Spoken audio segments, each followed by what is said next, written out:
La Fondation. L'inspecteur Ray Morrison s'était toujours vanté d'être un homme de principe. À 54 ans et 28 ans de service, il imposait le respect dans la petite ville de Millbrook. Sa fille, Linda, avait fait un beau mariage, du moins le pensait-il. Tom Brennan, son mari depuis 18 ans, était un entrepreneur en bâtiment prospère qui avait construit la moitié des nouveaux lotissements de la ville. Tom était calme, méthodique et n'avait jamais causé d'ennui à Harry jusqu'à présent. L'appel arriva un mardi soir. Le petit-fils de Ray, Kyle, avait été arrêté pour excès de vitesse. Rien d'inhabituel. Des garçons de 16 ans et des voitures rapides formaient une combinaison dangereuse. Mais lorsque Ray arriva sur les lieux, quelque chose clochait. Son partenaire, l'agent Danny Walsh, paraissait nerveux, transpirant malgré la fraîcheur d'octobre. « Qu'est-ce qui se passe » demanda Harry en s'approchant de la Honda Civic cabossée de Kyle. Le gamin roulait à 45 km/h sur une 30 km/h, dit Danny sans croiser le regard de Ray. Mais Ray, on a trouvé quelque chose. Ray sentit son estomac se nouer lorsque Danny le conduisit côté passager. Là, visiblement, un petit sachet contenant ce qui ressemblait à de la marijuana était caché sous le siège. « Ce n'est pas à moi » protesta Kyle, les larmes aux yeux. « Grand-père, tu dois me croire » Ray observa le visage de son petit-fils. Le garçon était effrayé, véritablement terrifié, mais les preuves étaient là. Dans une ville où la réputation de Ray comptait, les apparences étaient primordiales. Tom arriva 20 minutes plus tard, ses bottes de travail encore couvertes de poussière de béton. Ray vit le visage de son gendre passer de la confusion à la fureur froide en l'espace de quelques secondes. « C'est ridicule » dit Tom d'une voix d'un calme mortel. « Kyle ne se drogue pas, les preuves disent le contraire » intervint Danny, s'attirant un regard noir de Tom. Ray se retrouva dans une situation intenable. Son petit-fils, la famille de sa fille, sa propre réputation, tout était en jeu. La décision qu'il prit à cet instant allait tout changer. « Je suis désolé, Tom » dit Ray d'une voix lourde.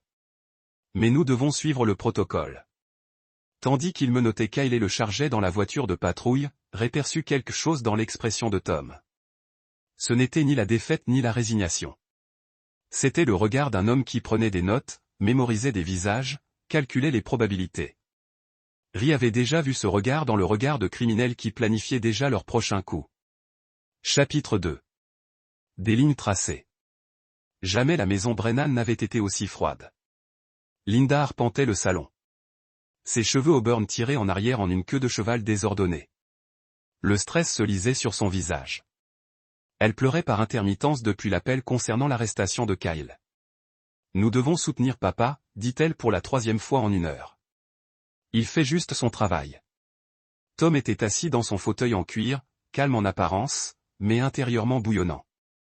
Il avait construit cette maison de ses propres mains. Chaque planche, chaque clou posé avec précision. Maintenant, elle avait l'impression d'être dans un piège. « Ton père a caché ce sac, Linda. » Les mots flottaient dans l'air comme la fumée d'un incendie. Linda s'arrêta de marcher, le visage blême. « Comment oses-tu » murmura-t-elle. « Mon père est un homme bien. Il a consacré sa vie à cette communauté.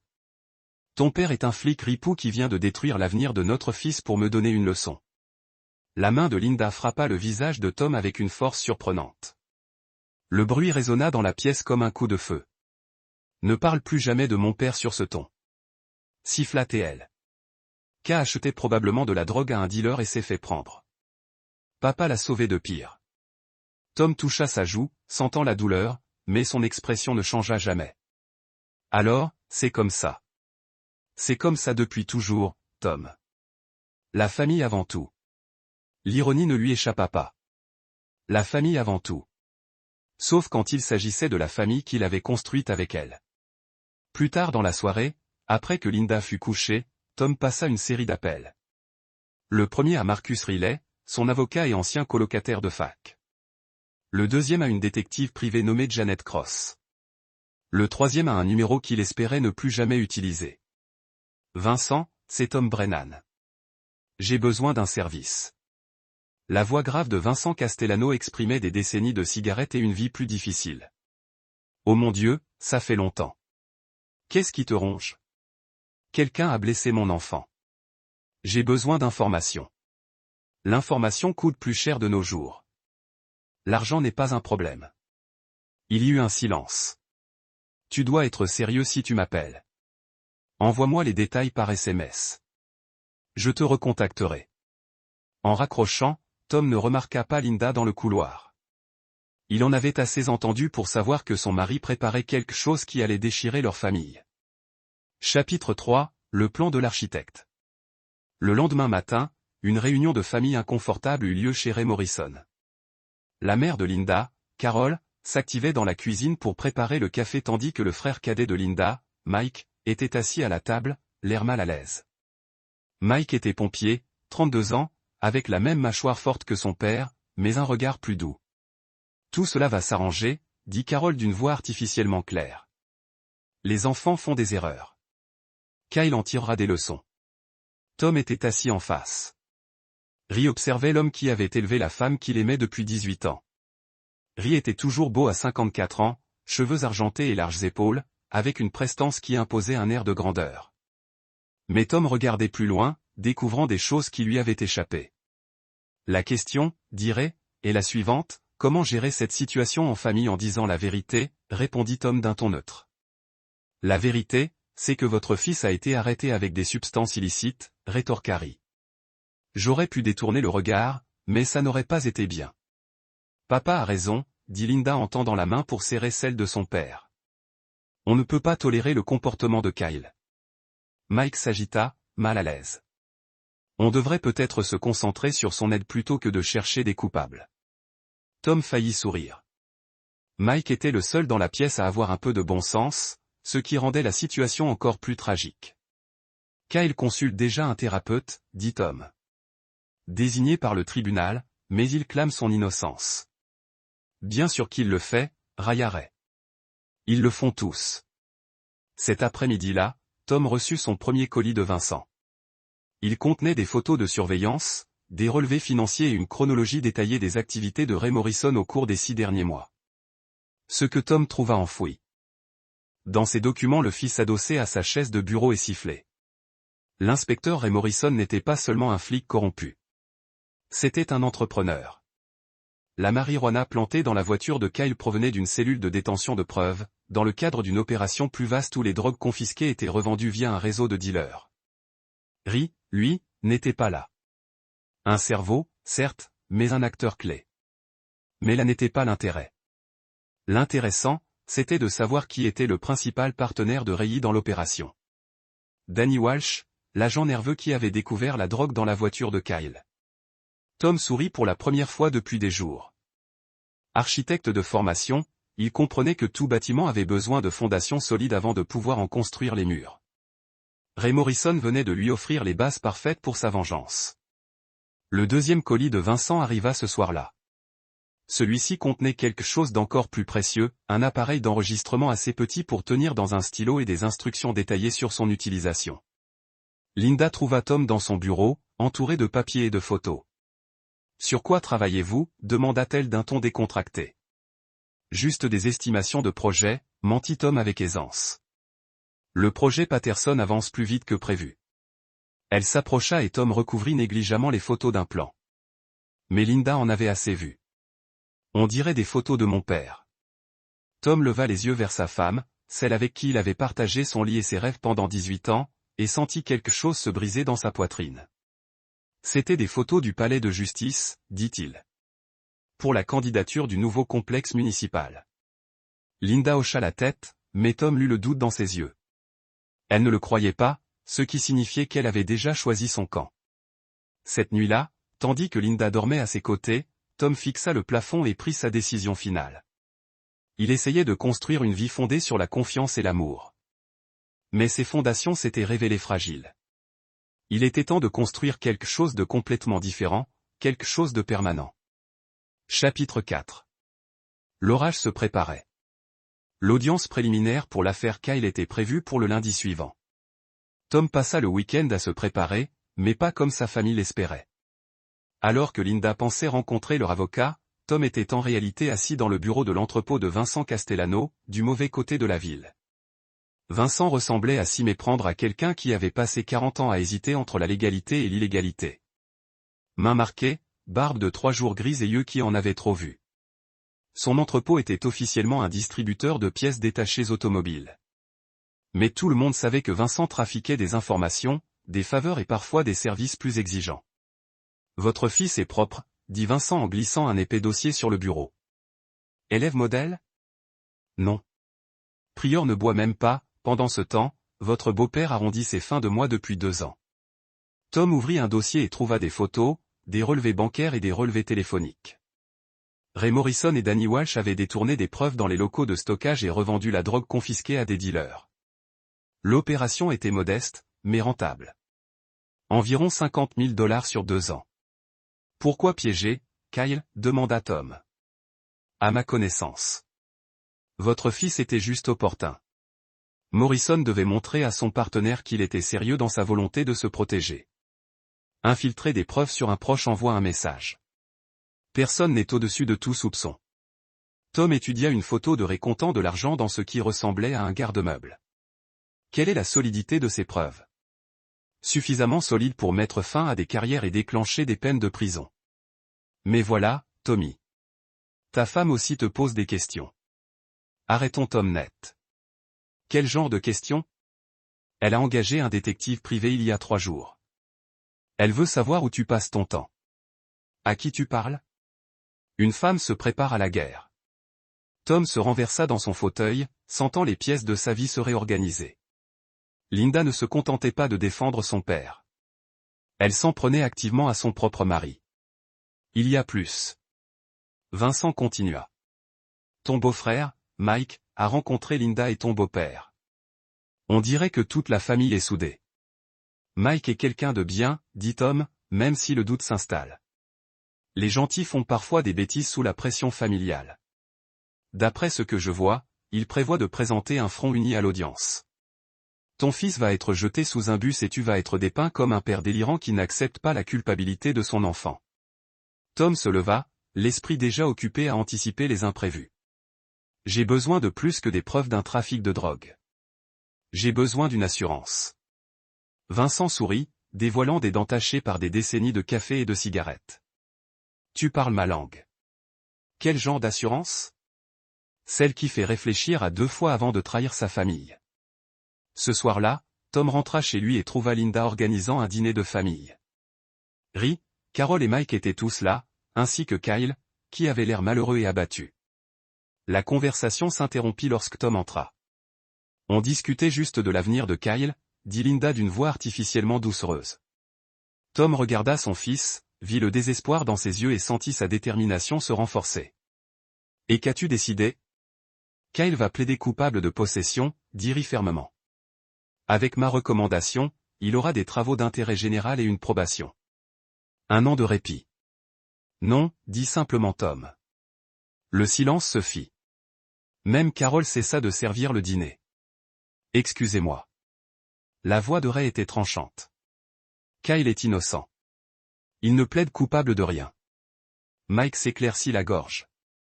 Tom, il vaut peut-être mieux laisser ça derrière nous. Se battre ne ferait qu'empirer les choses. Tom regarda son beau-frère. Quelqu'un qu'il considérait comme un ami depuis plus de 10 ans. De quel côté es-tu, Mike? Je suis du côté de la famille. Et moi, répondit Tom. La question est, de quelle famille es-tu? Linda se leva brusquement. Kyle, va dans ta chambre. Maman, je ne l'ai pas fait. Maintenant, après le départ de Kyle, la vraie conversation commença. Tu es déraisonnable, dit Carol. Ray essaie d'aider. Ray essaie de se protéger. Tom rétorqua. Ray se leva, sa main se dirigeant instinctivement vers l'endroit où se trouvait normalement son arme de service. Je pense que tu devrais faire très attention à ce que tu dis ensuite, Tom. Tom sourit, et quelque chose dans ce sourire mit tout le monde mal à l'aise. Me menaces-tu, Ray? Dans ma propre maison. La tension fut brisée par la voix froide et définitive de Linda. Si vous ne pouvez pas soutenir la décision de cette famille, vous devriez peut-être partir. Tom regarda autour de la table, les visages autrefois accueillants, maintenant fermés et hostiles. Vincent avait raison. Ils avaient déjà choisi leur camp. Je vais faire mes valises, dit Tom doucement. En montant l'escalier, il entendit la voix de Linda derrière lui. Vous avez jusqu'à lundi pour reprendre vos esprits. Tom s'arrêta dans l'escalier, sans se retourner. Lundi, c'est l'audience. On se voit au tribunal. Chapitre 5. La tempête parfaite. Tom s'installa au Millbrook Inn, un petit hôtel du centre-ville qui accueillait les voyageurs d'affaires et les personnes en instance de divorce. L'ironie ne lui échappa pas. De sa chambre, il pouvait voir le palais de justice où le sort de Kyle allait se décider dans 3 jours. Son téléphone sonnait sans arrêt. Linda tentait de négocier, Mike tentait de servir de médiateur, et même Carol appelait pour faire appel à son sens chrétien du pardon. Tom les laissa tous tomber sur leur messagerie. Vincent arriva dimanche soir avec les derniers éléments du plan de Tom. « Votre beau-père a été très occupé », dit Vincent en étalant de nouvelles photos sur la petite table de la chambre d'hôtel. « Il a rencontré le procureur hier. On dirait qu'il ne se contente pas de faire pression sur votre fils. Il prévoit de l'inculper comme un adulte. » Les poings de Tom se serrèrent. Pour quel motif? Possession avec intention de redistribution. Ils prétendent que la quantité trouvée était trop importante pour un usage personnel. C'est impossible. Le sac était minuscule. Le sourire de Vincent était sombre. Le plus drôle avec les casiers à preuves, c'est qu'ils ont tendance à s'agrandir. Ma source dit que le sac qui sera présenté au tribunal demain sera considérablement plus grand que celui qu'ils vous ont montré mardi soir. Tom fixait le palais de justice par la fenêtre, l'esprit bourdonnant. Il ne se contentait pas de dissimuler la corruption de Ray. Il détruisait Kyle pour y parvenir. « Voilà ce que tu as demandé », dit Vincent en faisant glisser un petit appareil sur la table. Un enregistreur numérique à commande vocale, avec une autonomie de 8 heures, complètement indétectable une fois en place. Et puis, Vincent lui tendit une enveloppe manille, un certificat de naissance, des relevés de sécurité sociale, des dossiers médicaux. « Ta femme a été très occupée toutes ces années. Plus de secrets qu'une politicienne. » Tom ouvrit l'enveloppe et trouva des documents qui le firent s'asseoir sur le lit de l'hôtel. Linda ne lui avait pas seulement caché des choses. Elle avait menti sur des aspects fondamentaux de leur vie commune. « Depuis combien de temps le savais-tu » demanda Vincent. « J'avais soupçonné quelque chose il y a environ 5 ans. » Mais ce Tom brandissait un certificat de naissance qui prouvait que Kyle n'était pas son fils biologique. Les dates ne mentaient pas, Linda était enceinte avant leur rencontre, pas après. Le père, Danny Walsh, le compagnon de ton beau-père. Tom rit, mais sans humour. Donc, Kyle est en fait le petit-fils de Ray par Danny, pas moi. C'est pourquoi ils tiennent tant à me protéger. Le nom de famille, et pourquoi ils sont prêts à détruire l'enfant pour se protéger.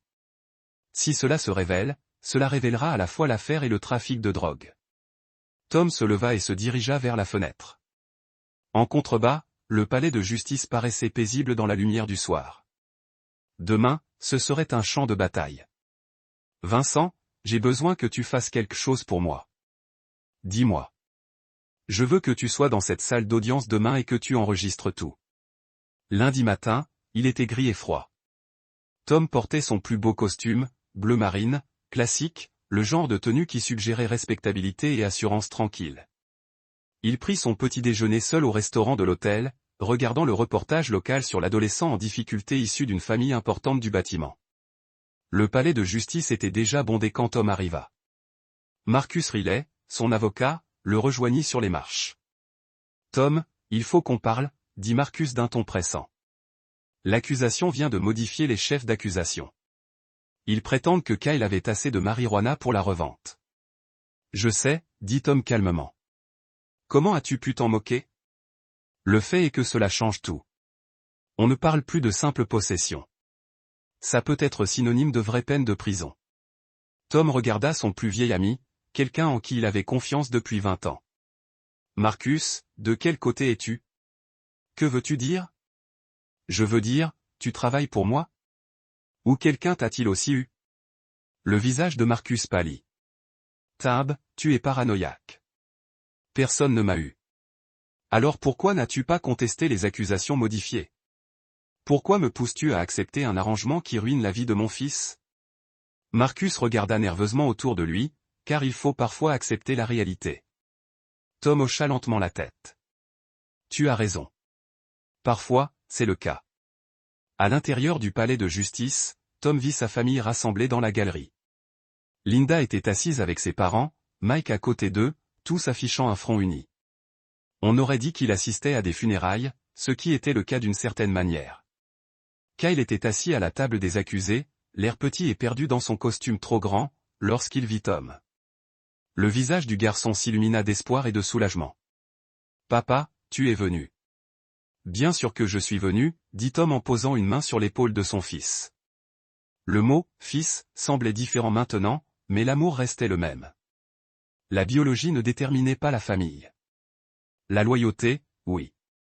Lorsqu'un juge entra dans la salle d'audience, Tom croisa le regard de Vincent.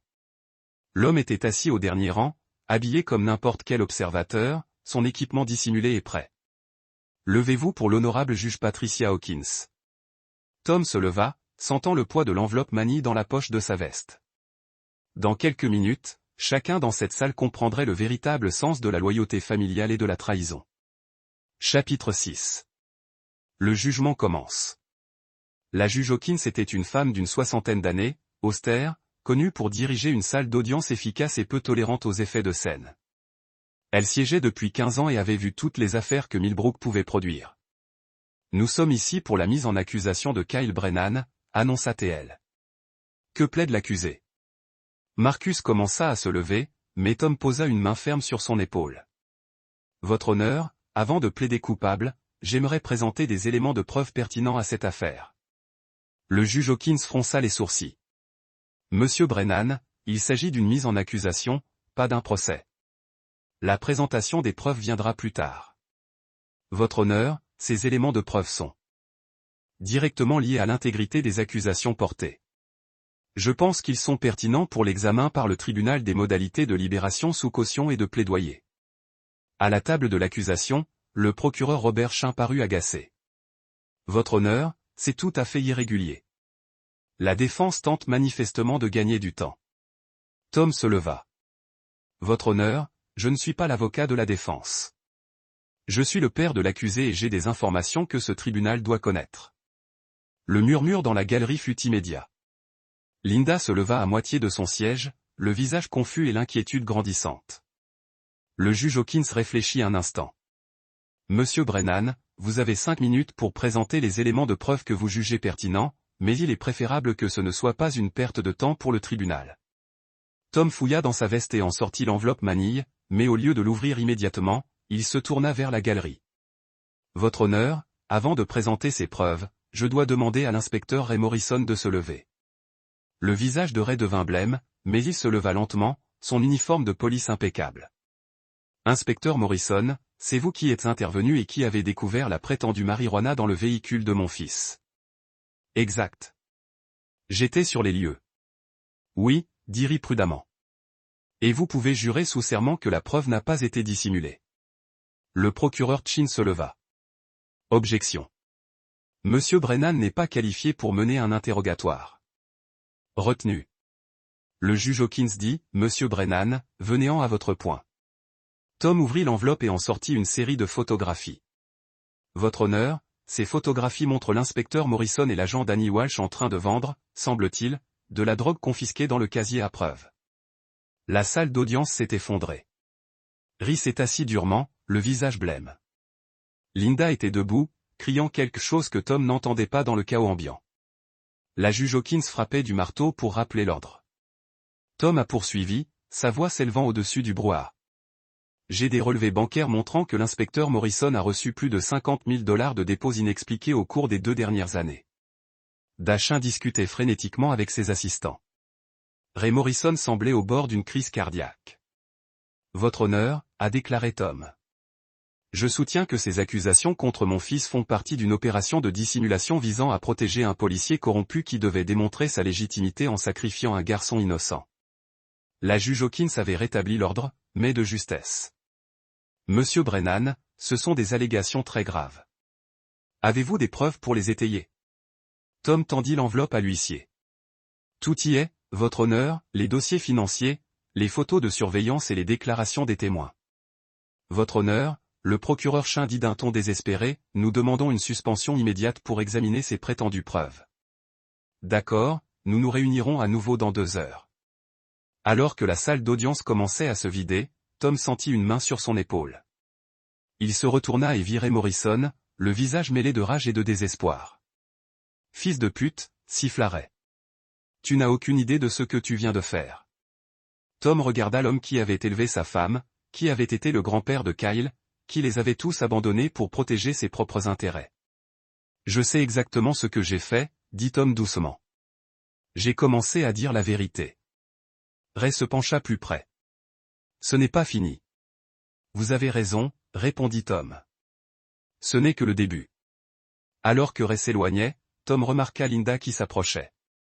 Son visage était couvert de larmes, mais ses yeux exprimaient quelque chose qu'il n'avait jamais vu auparavant. « Haine. Comment as-tu pu faire ça à ma famille ?» murmura-t-elle. Tom regarda la femme qu'il avait aimée pendant 18 ans, la mère du garçon qu'il avait élevé comme son propre fils, et sentit le dernier vestige de son ancienne vie s'éteindre. « Je n'ai rien fait à ta famille, Linda. Ta famille s'est fait ça toute seule. » Elle leva la main comme pour le gifler à nouveau, mais s'arrêta en voyant son expression.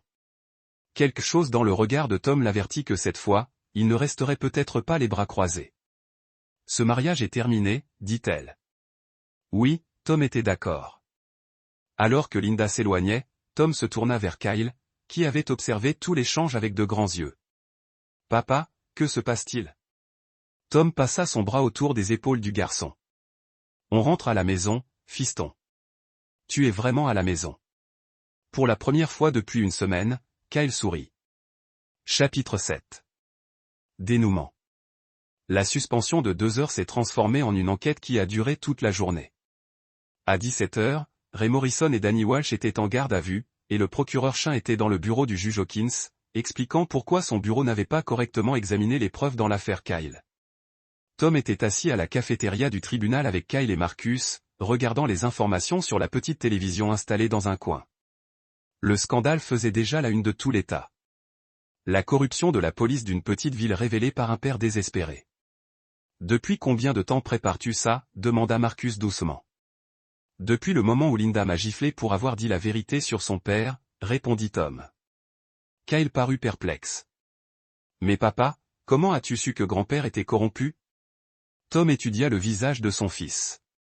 Kyle ignorait toujours que Danny Walsh était son père biologique. Et Tom n'était pas sûr d'en avoir jamais eu besoin. Certaines vérités sont plus destructrices qu'utiles. Parfois, il faut creuser pour trouver la vérité, dit Tom. Et parfois, la vérité vous trouve. Vincent Castellano apparut à leur table tel un fantôme bien habillé. Ça te dérange si je m'assois? Marcus se tendit. Tom, qui est ce type? Un ami, dit simplement Tom. Vincent s'assit et posa un petit magnétophone numérique sur la table. Je pensais que tu aimerais entendre ça. Il appuya sur lecture et la voix de Linda emplit le petit espace autour de leur table. Il faut s'assurer que Tom ait l'air instable, disait-elle. Si on peut montrer qu'il est en pleine dépression, ça discréditera toutes les preuves qu'il a, il pense l'avoir fait. La voix de Ray est venue ensuite. Danny a déjà parlé au procureur. Ils sont prêts à modifier les accusations pour les rendre plus graves si Tom ne cède pas. Et Kyle? C'était la voix de Mike. Kyle est remplaçable, dit Ray froidement. Mieux vaut sacrifier un enfant que tout perdre. L'enregistrement continua pendant 10 minutes, documentant une conversation qui avait eu lieu le matin même sur le parking du tribunal. Tom écoutait sa femme et sa famille comploter contre lui et Kyle avec un détachement qui le surprit. Jésus, Tom Marcus murmura, ils allaient vous détruire tous les deux. Le visage de Kyle était devenu pâle. Maman a vraiment dit que j'étais remplaçable. Tom tendit la main et serra celle de son fils. Ta mère a choisi son camp, Kyle. Maintenant, on sait où on en est. Vincent éteignit l'enregistreur. Il y a plus si tu veux. Ton beau-frère Mike n'était pas entièrement d'accord avec le plan, mais il n'était pas non plus prêt à tenir tête à son père. Et les accusations de drogue contre lui? Kyle, demanda Marcus. Laissez tomber, dit Vincent avec satisfaction. Avec environ 6 autres affaires dans lesquelles Ray Morrison a été impliqué au cours de l'année écoulée, le bureau du procureur est en pleine phase de contrôle des dégâts. Tom se leva. Kyle, on rentre à l'hôtel. Non, à notre vraie maison. La maison des Brennan avait changé lorsqu'ils s'engagèrent dans l'allée. La voiture de Linda avait disparu, ainsi que la plupart des meubles du salon.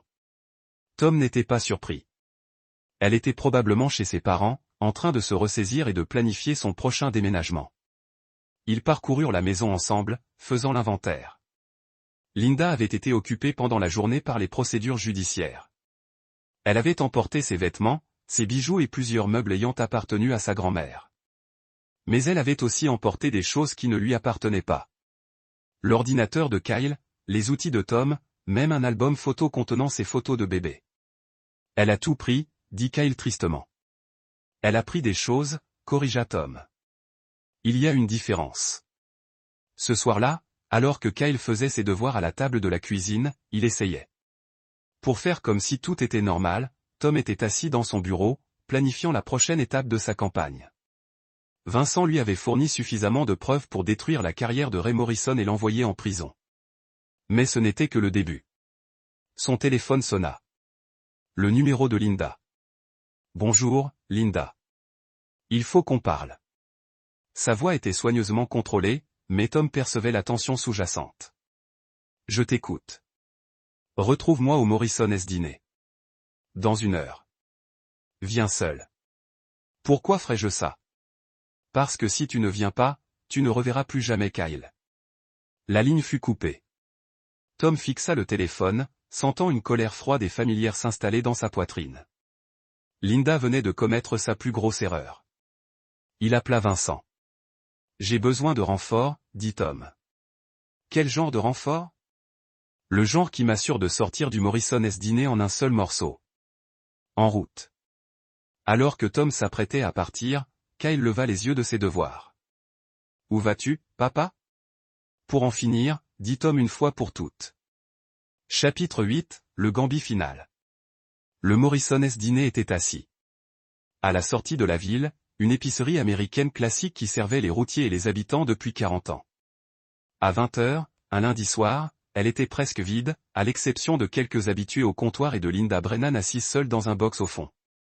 Tom entra par la porte d'entrée tandis que Vincent et 2 de ses associés se positionnaient à l'extérieur. Par les fenêtres, Tom les voyait prendre des positions stratégiques autour du bâtiment. Linda leva les yeux à son approche. Elle avait pleuré, mais son maquillage était impeccable et sa posture droite. Même en pleine crise, elle préservait les apparences. « Assieds-toi, dit-elle. » Tom resta debout. « Tu as parlé de Kyle. » »« C'est vrai. » La voix de Linda était posée, mais ses mains tremblaient légèrement lorsqu'elle prit sa tasse de café. « Ce n'est pas ton fils, Tom. Pas biologiquement. Je sais que ça l'a arrêté net. Tu sais, Danny Walsh est son père. Tu étais enceinte de 3 mois quand on s'est rencontrés, pas 3 mois après notre mariage. » La façade de Linda se fissura légèrement. « Depuis combien de temps le sais-tu? » Soupçonné depuis des années. Confirmé hier. Tom s'est glissé dans la cabine en face d'elle. « La question est, pourquoi me le dire maintenant? Parce que je veux que vous compreniez l'enjeu. Kyle appartient à sa vraie famille. » Tom faillit rire. « Sa vraie famille? Vous voulez dire les flics toxicomanes qui viennent d'essayer de le faire accuser de possession criminelle? Mon père a fait des erreurs. Votre père est un criminel prêt à sacrifier son propre petit-fils pour sauver sa peau. » Linda se pencha en avant, sa voix se réduisant à un murmure. Danny veut faire partie de la vie de Kyle. Il veut réclamer son fils. Danny est en prison. Il paiera sa caution. Et quand il le fera, il demandera la garde.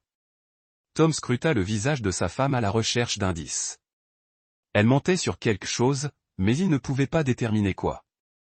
Même si c'était vrai, Tom dit, Kyle a 16 ans. Il est assez grand pour choisir où il veut vivre. Pas si son père légal est déclaré inapte. La menace était claire. Linda et sa famille prévoyaient de s'attaquer à l'aptitude de Tom à être un bon parent, prétextant probablement une instabilité mentale, voire pire. Laisse-moi deviner, dit Tom. Je suis en pleine dépression. Il était pris de délire paranoïaque et lançait des accusations insensées contre des policiers respectés. Le silence de Linda lui suffisait. Tom fouilla dans sa veste et en sortit un petit enregistreur que Vincent lui avait donné. Sache que tout ce que tu as dit ces 5 dernières minutes a été enregistré. Le visage de Linda devint blanc. Tu portes un micro. Je me protège d'une famille de criminels et de menteurs. Tom, s'il te plaît. Voilà ce qui va se passer, dit Tom en l'interrompant. Tu vas appeler Danny Walsh et lui dire que toute tentative de revendication de paternité ou de demande de garde entraînera la divulgation de certaines informations aux médias. Quelles informations? Tom sourit froidement. L'information selon laquelle Kyle n'est pas seulement le fils de Danny. Il est aussi le petit-fils de Ray, issu de la liaison de sa fille avec sa compagne. Le même partenaire qui aiderait à vendre des médicaments confisqués depuis 2 ans. Le visage de Linda s'effondrait. Vous bâtard. Je n'ai pas fini. Vous allez également signer des documents de divorce qui m'ont accordé la garde complète de Kyle en faisant preuve de réclamation de pension alimentaire ou de règlement des biens. Je ne publierai jamais les enregistrements de votre famille pour planifier un garçon innocent pour la possession de drogue criminelle. Linda le regarda pendant un long moment. Je ne te reconnais plus. Bon, dit Tom, se levant. L'homme que vous avez épousé était trop confiant. Il croyait à la fidélité à la famille et à garder la bouche fermée lorsque des gens qu'il aimait faisaient des choses terribles. Cet homme est parti. Et si je refuse?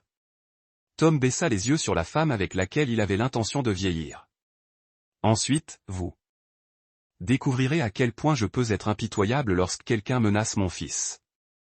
Alors qu'il se dirigeait vers la porte, Linda l'appelait. Ce n'est pas fini. Tom s'arrêta sans se retourner. Oui, c'est. Vous ne le savez pas encore. À l'extérieur, Vincent attendait par le camion de Tom.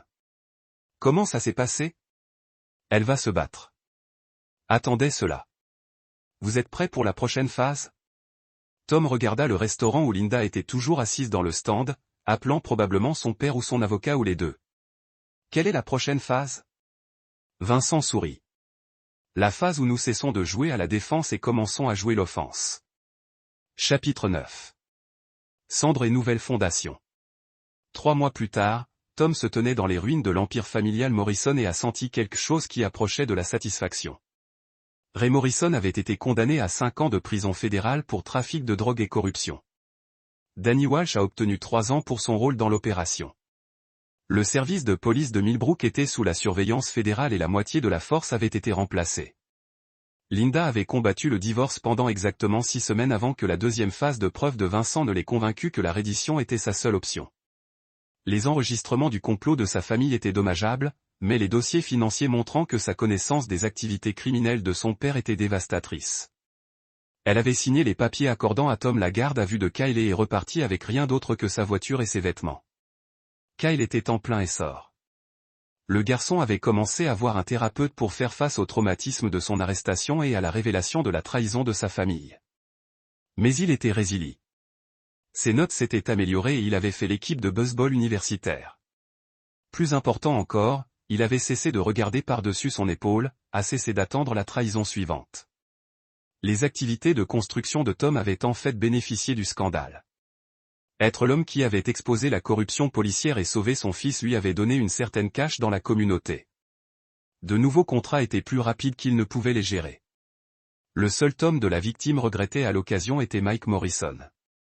Le frère de Linda avait essayé de rester neutre dans la guerre familiale, mais la neutralité était un luxe que Tom ne pouvait plus se permettre. Lorsque Mike avait refusé de témoigner contre son père, Tom s'était assuré que le service d'incendie de Mike a appris la connaissance préalable de son beau-frère des activités de Ray. Mike avait été contraint de démissionner et avait quitté la ville tranquillement, probablement pour recommencer ailleurs. Tom se sentait mal à ce sujet pendant environ 10 minutes. Puis il se souvenait que Mike était assis à sa table de dîner, écoutant des plans pour détruire Kyle et ne rien dire. La fidélité à la famille était une bonne chose, mais elle devait courir dans les deux sens.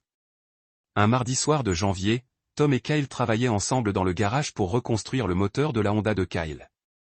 Le garçon avait grandi 3 ans depuis le procès et cherchait enfin son père dans les yeux lorsqu'ils ont parlé. « Papa, puis-je te demander quelque chose ?» Tu manques jamais maman? Tom a considéré la question lors du nettoyage d'un carburateur. La femme que je pensais qu'elle était. Mais cette femme n'a probablement jamais existé. Pensez-vous que nous manque? Je pense qu'elle manque la vie que nous avions, mais elle a fait son choix. Kyle hocha la tête, acceptant cela comme il avait appris à accepter la plupart des vérités difficiles. Vincent a appelé aujourd'hui, a déclaré que Danny Walsh sortait le mois prochain. Les mains de Tom se sont calmées sur la partie du moteur.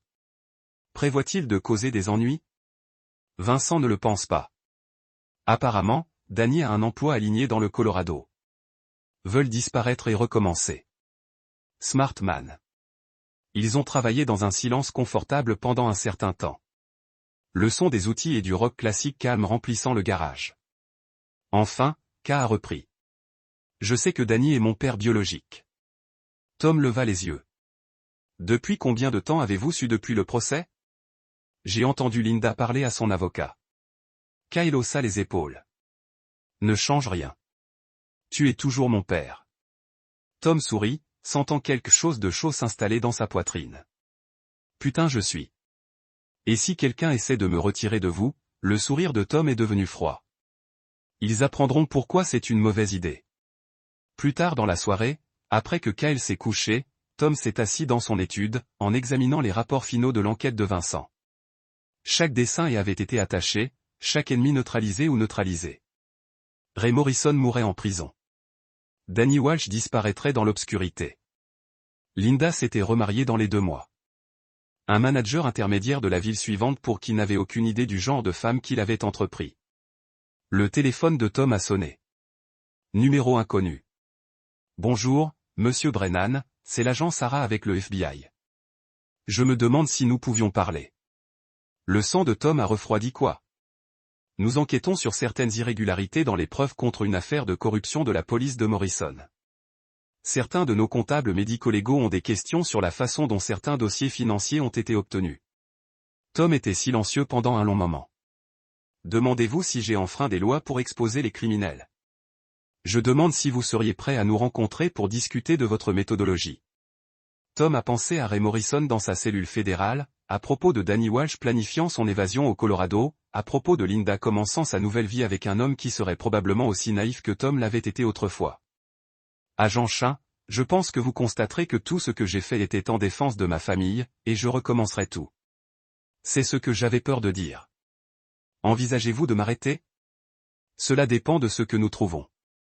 Monsieur Brennan, certaines des méthodes utilisées dans votre enquête suggèrent une assistance professionnelle. Tom sourit.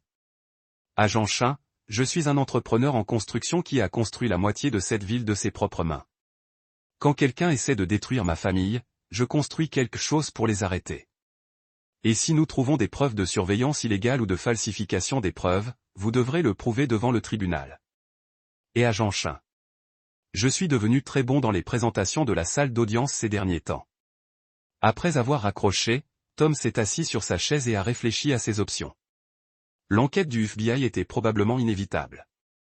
Les méthodes de Vincent n'étaient pas toujours strictement légales, et finalement quelqu'un le remarquerait. Mais Tom avait appris quelque chose d'important au cours des derniers mois. Lorsque vous brûlez des ponts, assurez-vous de les brûler complètement. Les demi-mesures ont conduit à la moitié des victoires. Et avoir des victoires qui ont laissé vos ennemis vivants pour combattre un autre jour. Il a décroché son téléphone et a composé le numéro de Vincent. Nous devons parler, a déclaré Tom lorsque Vincent a répondu. La chaleur fédérale, le réchauffement. Je serai là dans 1 heure. Alors que Tom attendait que Vincent arrive, il a traversé sa maison, l'a vraiment regardé pour la première fois depuis des mois. Il avait construit cet endroit de ses propres mains. Chaque pièce conçue avec amour et espoir pour l'avenir. L'absence de Linda l'avait amélioré. La présence de Kyle est rentrée chez elle. À l'extérieur, la neige commençait à tomber, couvrant la ville en blanc vierge. Le matin, tout aurait l'air propre et nouveau, comme si le passé avait été effacé. Tom a souri et a commencé à planifier son prochain projet de construction. Certaines fondations méritent d'être protégées à tout prix. Et là, vous l'avez. Une autre histoire prend fin.